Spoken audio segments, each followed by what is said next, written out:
Okay, so the other exercise that I want us to do is to think about how we might use what surrounds us to create and activate interesting language for poems.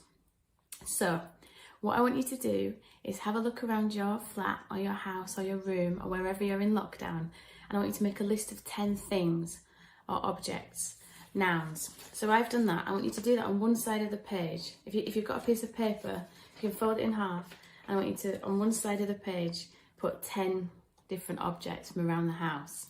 So pause the video and come back when you've done that.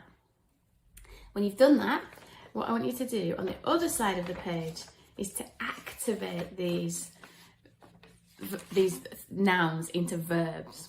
So for example, if you've got spoon, as I have, down on the top of your page, then you might want to put spooned, if you can read my writing. So spoon. So one of the things I did in one of my poems, I talked about spooning light, because it's not usually something you'd associate with light, and you often wouldn't use the verb spoon. It's to spoon something. It might not come to you, you might say to put.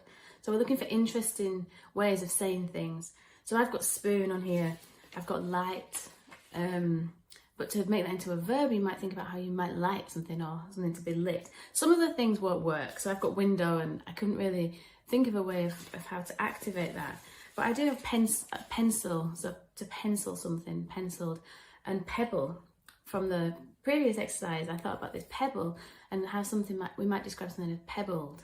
So when you've done that, just maybe pick a couple of those interesting verbs you've got and maybe try and weave them into a poem.